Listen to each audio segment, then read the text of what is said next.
escribe al ángel de la iglesia en Sardis, el que tiene los siete espíritus de Dios y las 7 estrellas, dice esto: yo conozco tus obras, que tienes nombre de que vives y estás muerto. Sé vigilante y afirma las otras cosas que están para morir, porque no he hallado tus obras perfectas delante de Dios. Acuérdate pues de lo que has recibido y oído y guárdalo. Y arrepiéntete, pues si no velas, vendré sobre ti como ladrón y no sabrás a qué hora vendré sobre ti. Voy a compartir un tema titulado La visión ligada a la revelación y a la conducta. Bendito sea el Señor. Ya leímos un verso de la palabra, pero vamos al primer libro del profeta Samuel, en el capítulo 3, donde está basado este lema que el Señor nos ha permitido para este trabajo que estamos haciendo. Bendito sea el Señor. Capítulo 3 del primer libro del profeta Samuel. El joven Samuel ministraba a Jehová en presencia de Elí, y la palabra de Jehová escaseaba en aquellos días, y no había visión con frecuencia. Y aconteció que un día, estando Elí acostado en su aposento, cuando sus ojos comenzaban a oscurecerse, de modo que no podía ver. Samuel estaba durmiendo en el templo de Jehová, donde estaba el arca de Dios. Y antes que la lámpara de Dios fuese apagada, Jehová llamó a Samuel, y él respondió: heme aquí. Y corriendo luego a Elí dijo: he aquí, ¿para qué me llamaste? Y Elí dijo: yo no te he llamado, vuelve y acuéstate. Y él se volvió y se acostó. Y Jehová volvió a llamar otra vez a Samuel. Y levantándose Samuel, vino a Elí y le dijo: aquí, heme aquí, ¿para qué me llamas? ¿Para qué me has llamado? Y él dijo: hijo mío, yo no te he llamado, vuelve y acuéstate. Y Samuel no había conocido aún a Jehová, ni la palabra de Jehová le había sido revelada. Y Jehová pues llamó la tercera vez a Samuel. Y él se levantó y vino a Elí y dijo: heme aquí, ¿para qué me has llamado? Entonces entendió Elí que Jehová llamaba al joven. Y le dijo Elí a Samuel: ve y acuéstate, y si te llamare, dirás: habla Jehová, porque tu siervo oye.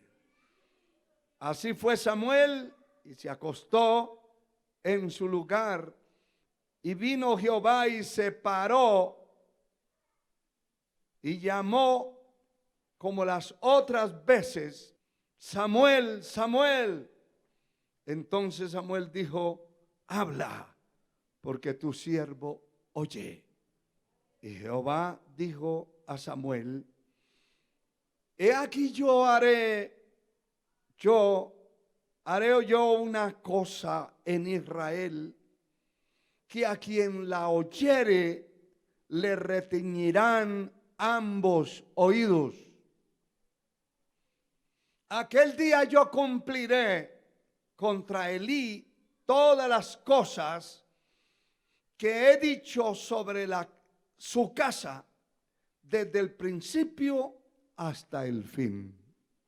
Y le mostraré que yo juzgaré su casa para siempre por la iniquidad que él sabe. Porque sus hijos han blasfemado a Dios y él no los ha estorbado. Por tanto, yo he jurado a la casa de Elí que la iniquidad de la casa de Elí no será expiada jamás, ni con sacrificios, ni con ofrendas. Tenga Dios misericordia de nosotros. Alabado sea Dios. Aquí tenemos un panorama terrible y desolador. Pero quiero hacer énfasis sobre esta palabra visión. Visión es el efecto de ver. La visión es real mientras está viva en una persona. También en una institución religiosa, llámese iglesia, congregación, organización o misión o concilio, como se quiera llamar, mientras la visión esté viva, será visión. También en una empresa secular tienen visión. Muchos empresarios son visionarios y han crecido y tienen una visión viva. Pero otras empresas mueren cuando muere la visión. Alabado sea el Señor. Cuando muere la visión, cuando muere la persona, o muere la visión en la persona, más bien dicho, en una congregación, en una organización o en una empresa, sencillamente queda el nombre de la empresa, de la congregación o de la organización religiosa. Queda el nombre o en el individuo. ¿Cuál nombre queda? El nombre de que vive, pero está muerto. Lo leímos en el capítulo 3 de Apocalipsis, que ahí registra el Señor un mensaje a la iglesia, hablándole acerca de la conservación y la preservación de la visión. La visión es lo que se proyecta por encima de otros. El que tiene visión no es por orgullo, es que tiene visión y puede ver por encima de la cabeza de otro y puede ver por encima de los obstáculos de otros y puede ver por encima de las montañas y puede ver por encima de las dificultades, puede ver por encima de los ataques difamatorios, mentirosos que el diablo levante. El que tiene visión ve más allá.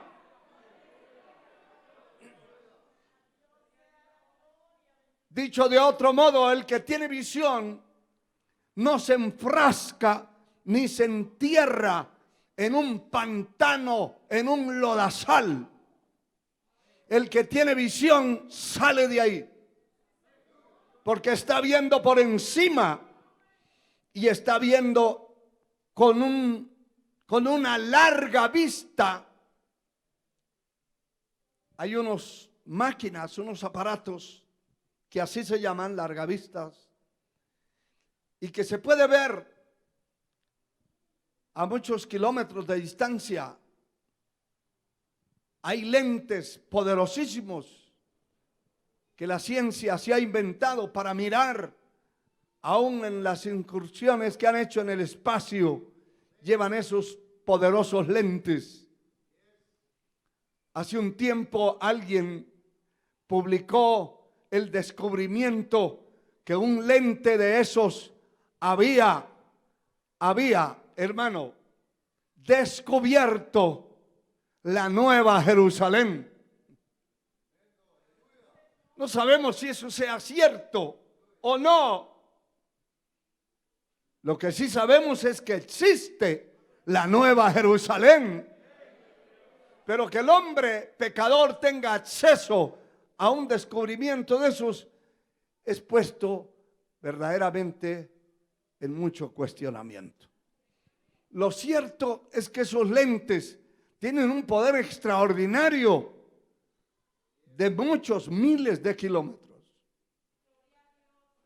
La visión se fortalece en eso precisamente, en poder ver por encima de otros y de otras cosas, de los obstáculos, de la oposición, de todo lo oscuro, como el que entra en un túnel. Si sabe que va a salir al otro lado, también hay túneles pequeñitos, cortitos, de pocos metros, pero hay túneles de muchos kilómetros que no cualquiera atraviesa, y no se atreve nadie a entrarse caminando a pie o con un carro en mal estado, porque puede ser fatal. Alabado sea Dios. Pero esa visión del que entra a un túnel de cualquier situación que la quiera describir, está viendo con la visión fuera de ese túnel. El que está en una prueba, en una situación complicada, si cree, porque la visión está entrelazada con la fe. No puede haber visión sin fe. Y no puede haber fe sin visión. Y está viendo más allá del problema, de la situación complicada, cualquiera que sea. El que tiene visión tiene un motor extraordinariamente poderoso dentro de su vida. A Dios sea la gloria. Aleluya. Definitivamente, la realidad de la escasez del mensaje de Dios revelado en tiempos de Elí. Este hombre fue un juez en Israel y fue un sacerdote, un instrumento que Dios levantó para juzgar, para dirigir al pueblo. Como Dios ha levantado a muchos en la tierra con propósitos determinantes, determinados, claros. Yo creo que ninguno de nosotros hemos nacido en esta tierra solo para gastar oxígeno, solo para salir de la casa al mercado a comprar la comida y comérsela y vivir en esa esclavitud, porque en cierto modo es una esclavitud. Dios nos creó con propósitos claros, con objetivos claros, y nos creó para hacer una obra importante en la tierra. Cuando entendemos eso, seguimos esa línea del proceso, del objetivo detrás de lo que Dios ha trazado. Y hermano, la persona que va detrás del objetivo que Dios trazó, no importa lo que se atraviese en el camino. Esa persona que entendió el propósito de Dios es una persona de convicciones, que nunca pensará retroceder. Lo que está escrito, que nosotros no somos de los que retroceden para perdición, sino de los que tienen fe para preservación del alma. La persona de convicciones nunca piensa volverse atrás. Nunca piensa descarriarse. La persona de convicciones tiene un lente que es la visión y está viendo. Se me levantaron 3, no importa. Más hay conmigo que con ellos. Mayor es el que está conmigo que el que está en el mundo. Esa persona de convicciones no se detiene. No le huye a los problemas, los enfrenta. Porque sabe que no está solo. Ezequías dijo al pueblo de Judá: con ellos está el brazo de carne. Hay mucha carne allá, pero con nosotros está Jehová para pelear nuestras batallas y para defendernos. ¿Cuántos saben que Dios está con este remanente para pelear las batallas y para defenderlo? A Dios sea la gloria. A Dios sea la gloria. Aleluya. Bendito sea Dios para siempre.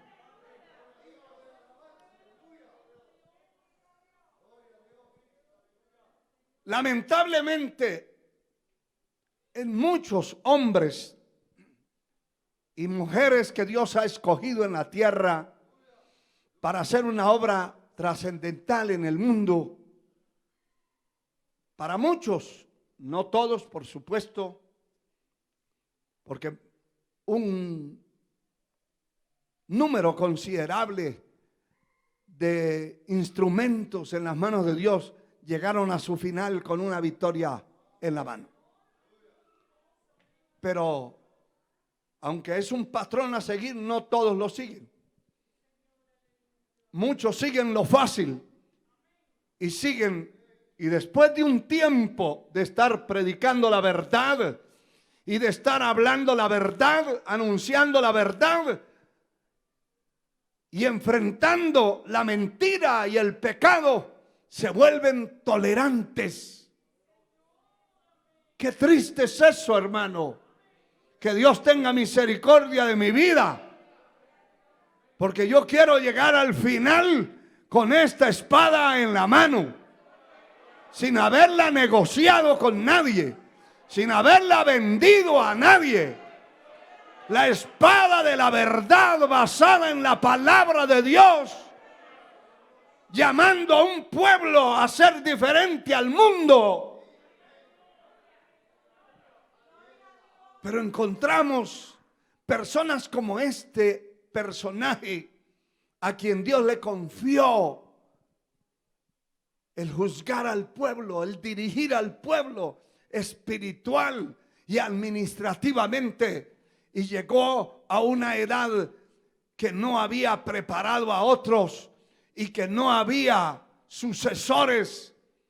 Hermano, qué triste es eso. Pero lo más triste es que todo lo bueno que hizo permitió, según la palabra, que sus propios hijos echaran a perder la conducta que no puede ser separada del trabajo espiritual de un instrumento de Dios. No puede separarse la conducta, no puede separarse la revelación, el testimonio de su casa, de sus hijos se pervirtieron delante de sus propios ojos. Hay padres y madres súper permisivos, hermano. Y yo sé que a muchos de los que me están escuchando y algunos de ustedes aquí presentes no les gusta que se hable de eso. Pero eso es una gran verdad. Padres y madres que ven a sus hijos desbaratados por el diablo, descarriados, haciendo cosas terribles, y ellos están apoyándolos, asesorándolos. Y Dios es misericordioso, tiene misericordia, pero llega el día en que se aprieta la tuerca. Alabado sea el Señor. Se aprieta la tuerca, se termina la misericordia de Dios y el Señor Dios del universo entra en contienda con el hombre y entra en juicio de tal manera que lo leímos en el verso 14. Por tanto, yo he jurado a la casa de Elí que la iniquidad, escuche esto, no era un asunto pasajero, que la iniquidad de la casa de Elí no será expiada jamás, ni con sacrificios, ni con ofrendas. Hay gente que piensa que a Dios se le puede comprar. A Dios no se le compra con nada. No se puede comprar con sacrificios, como intentó hacerlo Saúl, el rey de Israel, llevando las vacas y los toros y las ovejas gordas de Amalek, que eran una maldición para Dios. Eran una maldición. Sin embargo, él las escogió para llevárselas y presentarlas de sacrificio. Dios no acepta maldiciones. Dios no acepta lo que el hombre ha manoseado y ha despreciado su palabra. Cuando el hombre ha menospreciado su palabra, sus leyes, sus decretos, Dios no le acepta nada. Mire, Dios se agrada cuando usted da una ofrenda. Dios se agrada si lo hace de corazón y si lo hace dentro de los parámetros establecidos por la palabra. Si lo hace, Dios lo bendice y Dios le recompensa. Sea un diezmo o sea una ofrenda, pero que salió del corazón y que salió de una persona que sirve a Dios, que no es un dinero mal habido, que no es una maldición la que va a llevar al templo. Dios se agrada. Dios se agrada y se lo demuestra. Bíblicamente, usted sabe que cuando Abel presentó su ofrenda, Dios se agradó. Dios demostró su agrado. Pero cuando Caín presentó lo suyo, Dios demostró su desagrado.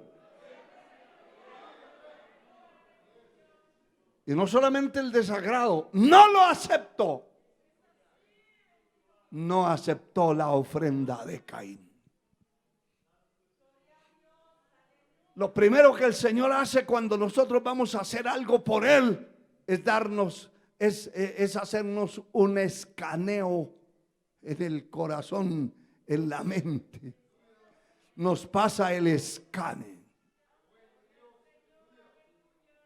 Y si hay maldad, si hay envidia, si hay rivalismo, si vamos a hacer o a dar algo para que nos vean y para competir con otro y para tal vez tener agradado a Dios, sin haber un verdadero arrepentimiento y sin haber una verdadera transformación y servicio a Dios y una verdadera pureza en lo que vamos a hacer, Dios no lo acepta.